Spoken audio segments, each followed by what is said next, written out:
ఆచి చికెన్ మసాలా. భారత స్టాక్ మార్కెట్లు వరుసగా రెండో రోజు లాభంలో కొనసాగాయి. సెన్సెక్స్ 517 పాయింట్లు, నిఫ్టీ 164 లాభపడ్డాయి. ఐటీ స్టాక్స్ 2%, మెటల్, రియాలిటీ 1.5% లాభపడగా PSUs, banks, consumer durable, self నష్టపోయాయి. అంతర్జాతీయ మార్కెట్లో హార్మూజ్ జలసంధిని తిరిగి తెరవడానికి అమెరికా అధ్యక్షుడు డొనాల్డ్ ట్రంప్ నిర్దేశించిన గడువుకు ముందు జాగ్రత్తగా మధ్య బంగారం ధరలు స్థిరంగా ఉన్నాయి. స్పాట్ గోల్డ్ ధర ఔన్స్ కు $4,697 వద్ద స్థిరంగా ఉంది. స్పాట్ సిల్వర్ ధర ఔన్స్ కు $73 చేరుకుంది.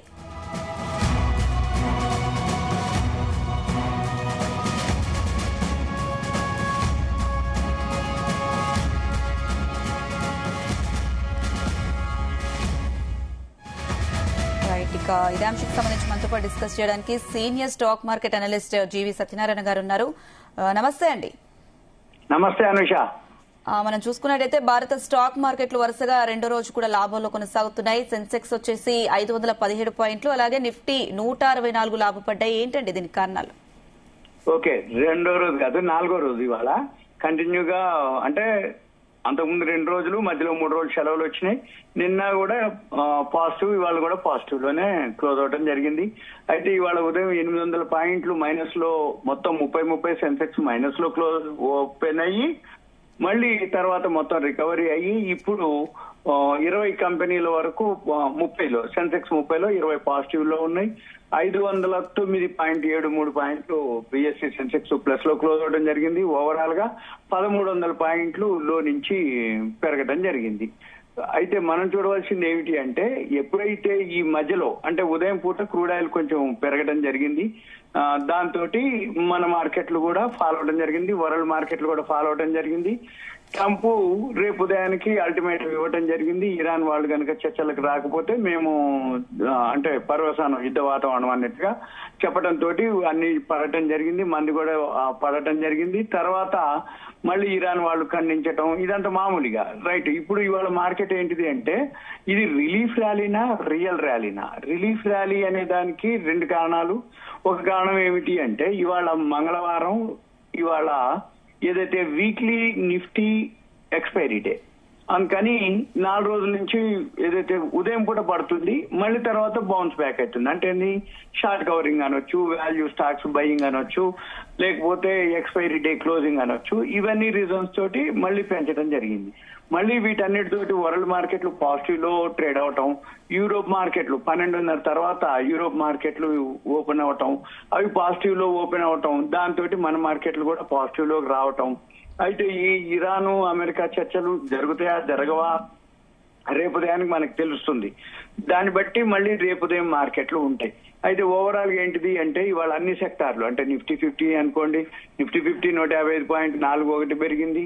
ఇది 509.73 BSc Sensex, Nifty 500, bank Nifty 107 పాయింట్లే పెరిగింది.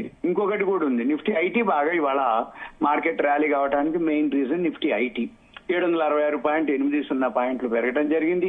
దాంతో ఐటీ షేర్లు అన్ని కూడా రిజల్ట్స్ వస్తాయి అన్నమాట. ఎల్లుండి నుంచి టీసీఎస్ స్టార్ట్ అవుతాయి. ఈ రిజల్ట్స్ ఏవైతే ఉంటాయో బాగుంటాయనే ఉద్దేశంతో పెరగడం జరిగింది. అయితే రేపు మళ్ళీ ఆర్బీఐ క్రెడిట్ పాలసీ ఉంది, రేపు ఉదయం 10 గంటలకు. మనం ఆ నిఫ్టీ అంటే నిఫ్టీ బ్యాంక్ విషయంలో అయితే ఆర్బీఐ క్రెడిట్ పాలసీ ఏమి అనౌన్స్ చేస్తుంది రేపు ఉదయం 10 గంటలకు తెలుస్తుంది. ఓవరాల్ గా ఏంటిది, ఆర్బీఐ వాళ్ళు వడ్డీ రేట్లు పెంచడం కానీ తగ్గించడం కానీ ఈసారి ఏమి ఉండవు. వడ్డీ రేట్లు ఫ్లాట్గానే ఉంటాయి, అంటే న్యూట్రల్ గా ఉంచుతారు, స్థిరీకరణ అంటారు. ఈ ఫ్లాట్ గుంజడానికి రీజన్ ఏంటిది అంటే, ఈ ఇన్ఫ్లేషన్ పెరగటం, లేకపోతే ఈ బ్రెంట్ ఆయిల్ ఎప్పుడైతే $110 ట్రేడ్ అయ్యేటప్పటికీ ఇన్ఫ్లేషన్ పెరుగుతుందనేది తెలిసిపోతుంది. మార్కెట్ లో ఆల్రెడీ ప్రపంచవ్యాప్తంగా ఎవరైతే ఏ దేశపు కరెన్సీ ఉందో ఆ దేశపు కరెన్సీ అంతా కూడా ఆల్ టైమ్ లోకి రావటం, ఈ విషయంతో వాళ్ళు వడ్డీ రేట్లు ఏమి తగ్గించే ఆలోచనలు కానీ పెంచే ఆలోచనలు ఏమి ఉండకపోవచ్చు. రెండోది ఏంటిది అంటే, ఆర్బీఐ వాళ్ళు రేపు ఫోర్కాస్ట్ అంటే రాబోయే నెక్స్ట్ క్రెడిట్ పాలసీ లోపుగా రేపు ఏమి అనౌన్స్ చేస్తారు అంటే, మన జీడిపి ఎలా ఉండబోతుంది, లేకపోతే వడ్డీ రేట్లు ఎందుకు పెంచట్లేదు తగ్గించట్లేదు అనే దాని మీద, ఈ ఇన్ఫ్లేషన్ మీద కంట్రోల్కి ఏం చేయదలుచుకున్నారు, ఈ రూపీ ఏదైతే ఆల్ టైమ్ లోకి రావడం జరిగిందో దాని మీద ఏమేమి చర్యలు తీసుకున్నారు ఆల్రెడీ మొన్న, అటువంటి అన్నిటి మీద వాళ్ళ ఎక్స్ప్లెనేషన్ ఉంటుంది. దాన్ని బట్టే మార్కెట్ లో మళ్ళీ ఉంటుంది అన్నమాట. అది మనం గమనించాలి. ఇక మళ్ళీ నెక్స్ట్ వచ్చి ఈ రోజు మార్కెట్లు పెరగడానికి అయితే ఇదే రీజన్. ఈ 4 రోజుల నుంచి పెరిగింది. అయితే ఈ యుద్ధ వాతావరణం ఏదైతే ఉందో కొంచెం సేపే ఉంటుంది. అంటే ఇరాన్ అమెరికా యుద్ధం స్టార్ట్ అవుతుందని అంటారు, లేకపోతే అమెరికా వాళ్ళు వార్నింగ్ ఇవ్వటం అనేది కొంతసేపే, మళ్ళీ వెమ్మటే రికవరీ అవ్వటం, మళ్ళీ బాటం నుంచి. అంటే ఒక్కసారిగా 30 కంపెనీలు సెన్సెక్స్ ఏదైతే బాటం లో ఉన్నాయో అన్ని ఒక్కసారిగా రివర్స్ అయ్యి మళ్ళీ పెరగడం జరిగింది. అంటే సుమారు 1334 పాయింట్ల వరకు లో నుంచి రికవరీ అవడం జరిగింది. 73,282 లోకొచ్చి ఇప్పుడు 74,616లో క్లోజ్ అయింది. 74,686 దాకా పోయింది. అంటే ఇంకొక 70 పాయింట్లు పైనుంచి కిందకి వచ్చింది అని అర్థం. అంటే 580 వరకు పెరిగి 509.73లో క్లోజ్ అవడం జరిగింది పాయింట్లు. అయితే మనం చూడవలసింది ఏం లేదు, అబ్జర్వ్ చేయటం తప్ప. రేపు ఉదయానికి మనకు తెలుస్తుంది.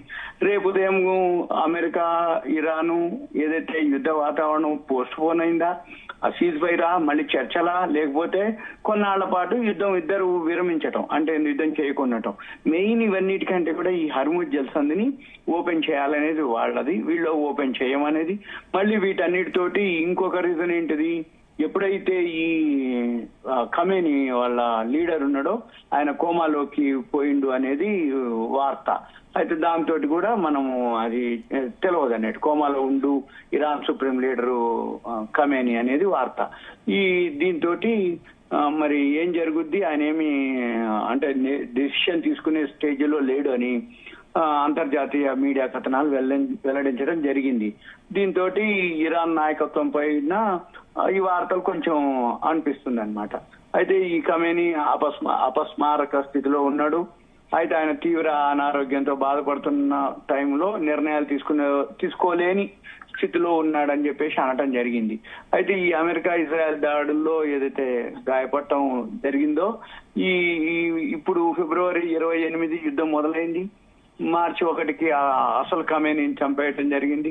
మళ్ళీ ఇప్పుడు ఎవరైతే ఇరాన్ మళ్ళీ సుప్రీం లీడర్ మొజ్తబా ఖమేని ఈయన కోమాలో ఉండటం జరిగింది. మరి ఈ పరిణామాలతోటి మరి రేపు ఉదయం ఇరాన్ వాళ్ళు ఇప్పటికి కూడా వాళ్ళు అనటం ఏంటిది, మేమేమి చనిపోవడానికి రెడీగా ఉన్నాం తప్ప మేమేమి చర్చలు అవన్నీ లేదు అన్నట్టుగా ఉంది. మధ్యవర్తిత్వము దేశాలు కొన్ని చేస్తున్నాయి, కానీ అవేమి సఫలం అయినట్టుగా లేవు.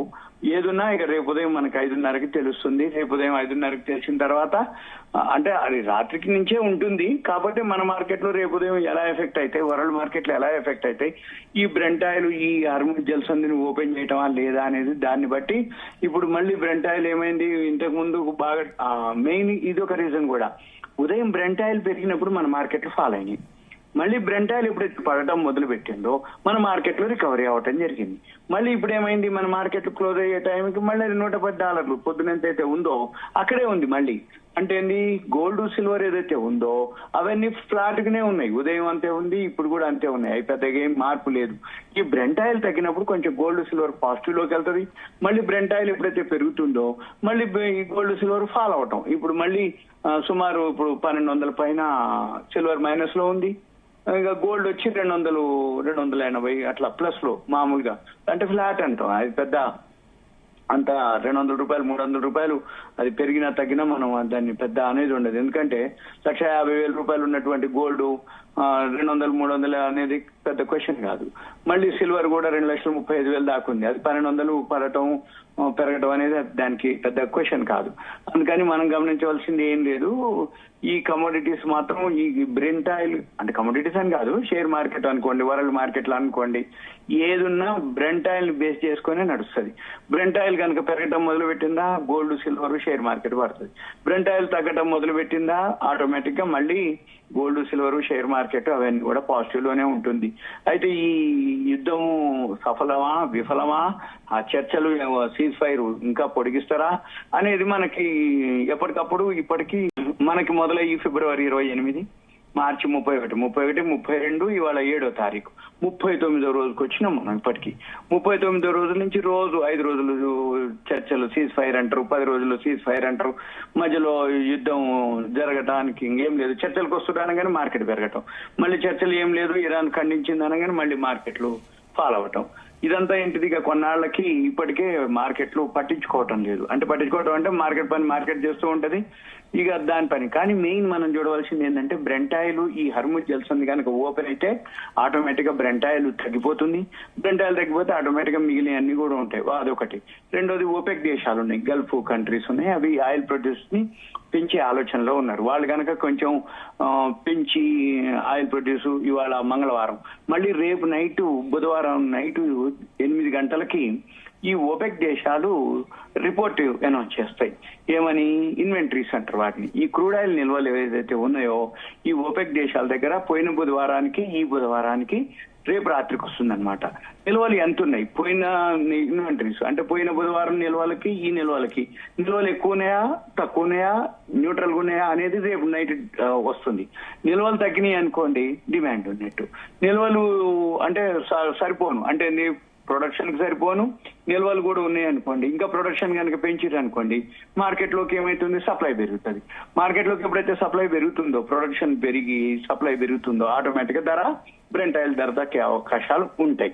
అందుకని ఇవన్నీ కూడా రేపు రాత్రికి తెలుస్తుంది. ఈ రేపు రాత్రి కంటే ముందు కూడా రేపు ఉదయమే మనకి ఈ అమెరికా ఇరాన్ ఎంతవరకు యుద్ధం అయితే ఇప్పటి వరకు అంటూ వచ్చారు తప్ప ఈసారి మరి ఏం జరుగుద్ది అనేది రేపు ఉదయం మనకు తెలుస్తుంది. దాన్ని బట్టి మళ్ళీ మనము ఎలా అనేది అప్డేట్ చేయాల్సి ఉంటుంది. ఎందుకోసం అంటే ఇదంతా కూడా ఎప్పటికప్పుడు కరెంట్ అఫైర్స్ అంటాం.